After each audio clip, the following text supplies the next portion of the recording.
नल दमयंती एक सच्ची प्रेम कथा में आप सभी का स्वागत है। अब तक आपने पिछले एपिसोड में देखा कि दमयंती भटकते हुए एक राजमहल पहुंचती है, जहां पर राजमहल की राजमाता ने उसे सौंदर्य प्रसादिका के रूप में नौकरी दे दी। अब देखेंगे कि इस भाग में क्या हुआ। आइए बढ़ते हैं आगे। दूसरी ओर जब नल दमयंती को छोड़कर जंगल में दूर चला गया तो उसने जंगल में आग लगी देखी। उस आग में से कोई नल का नाम लेकर पुकार रहा था, महाराज नल दौड़ कर आइए और मुझे इस आग से निकालिए। इस करुण पुकार को सुनकर नल ने कहा, डरो मत, मैं आ रहा हूँ। इतना कहकर वह किसी तरह अपने को बचाता आग में घुस गया। नल ने आगे देखा कि एक नाग आग से झुलसा हुआ कुंडली मारे पड़ा था। वह बोला, राजन, मैं करकोटक नामक नाग हूँ। एक बार मेरे द्वारा देवर्ष नारद ठगे गए थे। तब उन्होंने मुझे शाप दिया था कि तुम जड़ वस्तु की तरह एक जगह पड़े रहो। जब कभी राजा नल तुम्हें यहाँ से दूसरी जगह ले जाएंगे तब तुम्हारे शाप का अंत होगा। नारद जी के उस शाप के कारण मैं अपनी जगह से इधर उधर नहीं जा सकता। आप मुझे इस आग से बचाइए। इस उपकार के बदले मैं भी आपका काम बनाऊंगा। बस आप जल्दी से मुझे यहाँ से निकालिए। नल ने करकोटक नाग को उठाया और शीघ्रता से आग से बाहर ले आया। जब उस नाग की जान बच गई तो उसने नल से कहा, आप अपने पग गिनते हुए चलिए, मैं आपकी भलाई के लिए एक उपाय करूंगा। राजा नल नाग की बात मानकर अपने पग गिनता हुआ आगे को चला। 1 2 3 गिनते हुए जब नल ने 10 कहा तो करकोटक नाग ने नल को पीछे से डस लिया। नाग के डसते ही नल का गोरा रंग एकदम काला हो गया। आपको काला कुरूप हुआ देखकर नल को बड़ा आश्चर्य हुआ। उसने नाग की ओर प्रश्न सूचक दृष्टि से देखा तो नाग बोला, राजन, मैंने आपकी भलाई के लिए ही आपका रंग बदला है। अब कोई आपको पहचान नहीं सकेगा और मेरे विष के प्रभाव से आपके शरीर में घुसा बैठा कलयुग हर समय जलता रहेगा। उसने आपको घोर कष्ट दिया है, अब वह कष्ट पाएगा। मेरी कृपा के कारण आपको तीखे दांतों वाले जीव जंतुओं से कभी खतरा नहीं होगा। साथ ही ब्राह्मणों के शाप से भी आप बचे रहेंगे। आपको किसी विष से भी कष्ट नहीं होगा। युद्ध में आप सदा विजयी होंगे। अब आप यहाँ से राजा ऋतुपर्ण के पास चले जाइए और अपने को बाहुक नामक सारथी बताइए। अयोध्या के पति राजा ऋतुपर्ण जुए की विद्या के जानकार हैं। उन्हें घोड़े हाँकने की विद्या सिखाकर उसके बदले जुए की विद्या सीख लेना। उनसे आपकी मित्रता हो जाएगी, तभी आपके बुरे दिन समाप्त होंगे। आपको अपना खोया हुआ राज, पत्नी और संतान सभी कुछ मिल जाएगा। हाँ, एक बात और ध्यान में रखिए, जब आप अपने पहले वाले सुंदर रूप को देखना चाहें तो उस समय मुझे याद कीजिएगा और मेरे दिए हुए ये 2 दिव्य वस्त्र पहन लीजिए। ऐसा करने पर आपका पहले वाला सुंदर गौर वर्ण आपको प्राप्त हो जाएगा। करकोटक नाग के कहे अनुसार नल वहां से अयोध्या की ओर चल पड़ा और 10वें दिन वहां पहुंच गया। राजा ऋतुपर्ण के दरबार में उपस्थित होकर नल ने कहा, राजन, मैं बाहुक नामक सारथी हूं और घोड़ा हाँकने की विद्या में मेरे जैसा दूसरा आपको खोजने पर भी नहीं मिलेगा। आजकल मैं रुपए पैसे से खाली हूँ। यदि आपके यहाँ मुझे काम मिल जाए तो मैं और भी कई काम कर सकता हूँ। मेरे हाथ का बना भोजन जो एक बार चख लेता है उसे दूसरे के हाथ का बना भोजन स्वादिष्ट नहीं लगता। संगीत, चित्र, साहित्य आदि विविध कलाओं में आप चाहें तो मैं आपको अच्छी सलाह दे सकता हूँ। मेरी सभी कलाओं में अच्छी गति है। संक्षेप में यूँ समझिए कि मैं कठिन से कठिन कामों को भी कर सकता हूँ। आप मुझे अपनी सेवा का अवसर दीजिए और फिर देखिए कि मैं आपके लिए कितना उपयोगी सिद्ध होता हूँ। राजा ऋतुपर्ण बाहुक की बातें सुनकर बहुत प्रभावित हुआ। ऐसे गुणी आदमी को कौन नौकरी नहीं देना चाहेगा। ऋतुपर्ण ने उसे नौकर रख लिया और कहा कि मैं सदा तेज चाल पसंद करता हूँ। हवा से बातें करते घोड़े और तेज दौड़ता रथ मुझे सदा आकर्षित करते हैं। तो आज से तुम हमारी घुड़साल के अध्यक्ष हुए। 10,000 मुद्राएं वार्षिक वेतन तुम्हें मिलेगा और जो भी सुविधाएं तुम चाहोगे तुम्हें मिलेंगी। हमारे ये 2 सारथी वासुदेव और जीवक तुम्हारे सहायक होंगे। बाहुक के रूप में नल ऋतुपर्ण की घुड़साल का अध्यक्ष बनकर अयोध्या में रहने लगा। भूख, प्यास और ओढ़ने पहनने की कठिनाई तो दूर हो गई, पर नल क्षण भर के लिए भी दमयंती की याद को नहीं भुला पाता। दमयंती की स्मृति कांटे की कसक की तरह चुभती रही। जब सांझ घिर आती तो नल की व्याकुलता भी बढ़ जाती। वह प्रतिदिन सांझ के समय एक छंद पढ़ता। भूखी प्यासी, पीड़ित और थकी मांदी, पति वियोग से दुखी, अकेली हतभागी, सोती होगी कहाँ, कहाँ रहती होगी, बच्चों की ममता से आहत पति को क्या कहती होगी।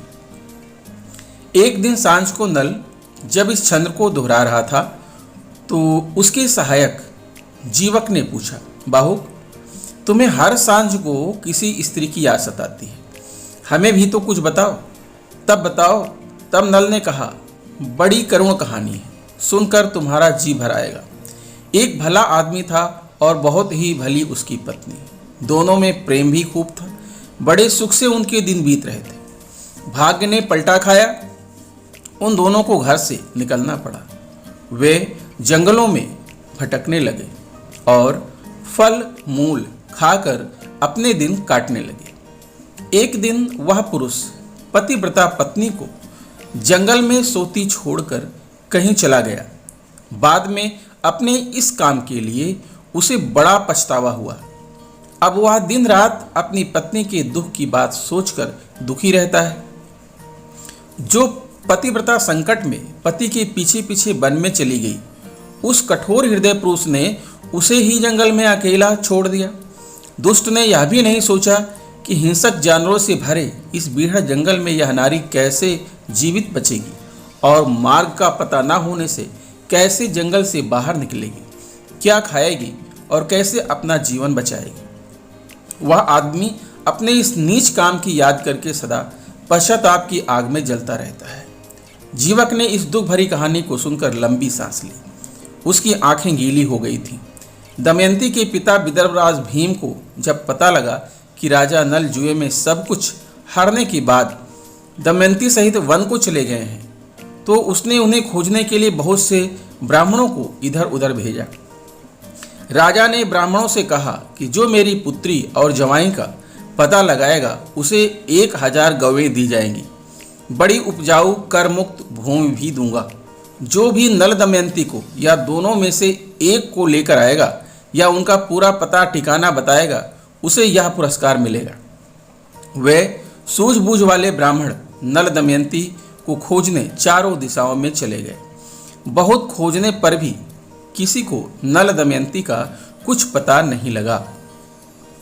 उनमें से सुदेव नाम का ब्राह्मण खोजता हुआ जब चेदीराज के महल में गया तो वहां उसने दमयंती को देखा। वह सुनंदा के साथ खड़ी थी। धुएं से घिरी ज्वाला की तरह उसका रूप पूरी तरह प्रकट नहीं हो रहा था। वह चिंता के कारण उदास, दुर्बल और मलिन थी। सुदेव अब उसके पास चला गया और बोला, विदर्भ राजकुमारी, मैं तुम्हारे भाई का मित्र सुदेव हूँ। महाराज भीम ने मुझे तुम्हारी खोज के लिए भेजा है। तुम्हारे माता पिता और भाई सब सकुशल हैं और वहाँ जो तुम्हारे पुत्र पुत्री हैं वे भी सकुशल हैं। तुम्हारा और महाराज नल का कुछ पता ठिकाना न होने के कारण वे बहुत चिंतित और दुखी हैं। तुम दोनों को खोजने के लिए उन्होंने सैकड़ों ब्राह्मण चारों दिशाओं में भेजे हैं। दमयंती ने भी सुदेव को पहचान लिया और अपने संबंधियों का कुशल मंगल पूछने लगी। मायके के इस ब्राह्मण से बातें करते करते दमयंती का दिल भर आया और आंसू बहने लगे। सुनंदा उसे रोती देखकर घबरा गई और राजमाता से जाकर बोली, प्रसादिका एक ब्राह्मण से बातें कर रही है और बहुत रो रही है। राजमाता तुरंत वहां पहुंची और सुदेव को बुलाकर पूछने लगी, विप्रवर, मैं समझती हूँ तुम इस युवती से अच्छी तरह परिचित हो। हमें भी बताओ यह किसकी पुत्री तथा किसकी पत्नी है। यह सुंदरी अपने संबंधियों से कैसे बिछुड़ गई है, किस संकट से ग्रस्त है। राजमाता के इस तरह पूछने पर विप्रवर सुदेव ने दमयंती का पूरा परिचय उसे दिया। परिचय मिलते ही राजमाता और सुनंदा दमयंती से गले मिलकर रोने लगी। बात यह थी कि दमयंती राजमान सगी बहन की पुत्री थी। उनका मौसी भांजी का संबंध था। तो राजमाता ने पिछली बहुत सी बातें बतानी प्रारंभ की और बोली कि तुम्हारा जन्म तो तुम्हारे नाना और मेरे पिता के घर ही हुआ था। अरे भोली, यह तो तेरा अपना ही घर है। अब दमयंती बोली, मौसी जी, आप मुझे पहचानती नहीं थी, फिर भी आपने मेरे लिए सारी सुख सुविधाएं जुटा दी। मैं यहाँ सुरक्षित रूप से रहती रही। मैं बहुत दिनों से भटक रही थी और दुख पा रही थी। आपने मुझे आश्रय देकर संकट से बचाया। अब मुझे विदर्भ जाने की आज्ञा दीजिए। मेरे लिए माता पिता और भाई सभी चिंतित हैं। मेरे 2 बच्चे भी वहीं हैं। माता पिता की याद करके शोकाकुल रहते होंगे। अब तो आप किसी अच्छी सी सवारी की व्यवस्था कर दें ताकि मैं जल्दी से विदर्भ पहुंच सकूं। राजमाता ने दमयंती के लिए पालकी की व्यवस्था कर दी और सुरक्षा के लिए एक सैनिक दल भी साथ भेज दिया। खाने पीने की और दूसरी आवश्यक वस्तुएं भी साथ भेज दी, जिससे मार्ग में किसी प्रकार का कष्ट न हो। दमयंती कुछ दिनों बाद विदर्भ देश में अपने माता पिता के पास जा पहुंची। उसके मायके के लोग देखकर बहुत प्रसन्न हुए और सबने उसका आदर सत्कार किया। दमयंती भी उन्हें छाती से लगाकर बड़ी देर तक प्यार करती रही। इसके बाद दमयंती ने देवताओं और ब्राह्मणों का पूजन किया। राजा भीम ने पुत्री को खोज लाने वाले ब्राह्मण को 1000 गवें, एक गांव, कर मुक्त भूमि और धन देकर विदा किया। दूसरे दिन दमयंती ने अपनी माता से कहा, माँ, यदि तुम मुझे जीवित देखना चाहती हो तो अपने जवाई की खोज कराने का एक और प्रयत्न करो। सच कहती हूँ, मैं उनके बिना जीवित नहीं रहूंगी। बेटी की बात सुनकर माँ की आंखें भर आई। रानी ने दमयंती को कोई उत्तर नहीं दिया। वह मन में कुछ सोचती रही। फिर रानी ने यह बात राजा भीम को बताई और नल को खोजने के लिए दोबारा प्रयत्न करने को कहा। पुत्री के दुख से दुखी राजा भीम ने नल की खोज के लिए ब्राह्मणों को दोबारा चारों दिशाओं में जाने को कहा। नल की खोज के लिए जाने वाले ब्राह्मण दमयंती के पास जाकर बोले, राजकुमारी जी, हम महाराज नल को खोजने जा रहे हैं। आपको कुछ कहना हो तो कहें। दमयंती ने कहा, हाँ, मुझे एक बात कहनी है। जहाँ कहीं भी आप लोगों की भीड़ देखें, वहाँ मेरी बताई यह बात कहें। प्रियतम छलिए, आधी साड़ी पहने मुझको वन में सोई हुई छोड़कर कहाँ गए तुम? मैं वैसी की वैसी जैसी छोड़ गए थे। वो पत्थर दिल पतिव्रता से क्यों मुंह मोड़ गए थे? आग बिरह की मेरी छाती दग्ध कर रही, तेरे दर्शन की आशा से नहीं मर रही। उत्तर दो मेरी बातों का, मेरे मन के मीत। ब्राह्मणों, यह कहकर आप महाराज को खोजने का प्रयत्न करें। जो व्यक्ति इस बात को सुनकर व्याकुल हो उठे, आंसू बहाने लगे या कुछ उत्तर दे, उससे विशेष रूप से पूछताछ करना। दमयंती की बात सुनकर समझकर ब्राह्मण नल को खोजने निकल पड़े। वे चारों दिशाओं में खोजते खोजते थक गए, पर राजा नल का कुछ पता नहीं चला। बहुत दिनों बाद परणाद नामक ब्राह्मण लौटकर दमयंती के पास आया और बोला, मैंने अयोध्या के राजा ऋतुपर्ण की राजसभा में तुम्हारा कहा हुआ सुनाया, पर किसी ने कोई उत्तर नहीं दिया। वहां से जब मैं लौटने लगा तो बाहुक नाम वाले एक व्यक्ति ने एकांत में मुझे तुम्हारी बातों का उत्तर दिया। वह व्यक्ति महाराज ऋतुपर्ण का मुख्य सारथी है। वह देखने में काला कलूटा है, घोड़ों को हाँकने में वह बड़ा कुशल है और उसके बनाए भोजन में अद्भुत स्वाद होता है। वह लंबे सांस लेकर आंसू बहाता रहा और मुझसे कुशल समाचार पूछकर बोला, उत्तम कुल की नारियां संकट में पड़ने पर भी अपने सील की रक्षा करती हैं। उन्हें अपने पतियों पर क्रोध नहीं आता। पक्षियों ने जिसका एकमात्र वस्त्र तक हर लिया था और जो घोर संकट के कारण अपना विवेक खो चुका था, उस पर तुम्हें क्रोध नहीं करना चाहिए। मुझे क्षमा कर दो और मुझ पर क्रोध ना करो। बाहुक का यह उत्तर सुनकर मैं तुरंत यहाँ चला आया हूँ। अब आप ही निश्चय करें कि क्या करना उचित होगा और उचित समझें तो महाराज को भी ये बातें बता दें। परणाद की ये बातें सुनकर दमयंती की आंखों से आंसुओं की धारा बहने लगी।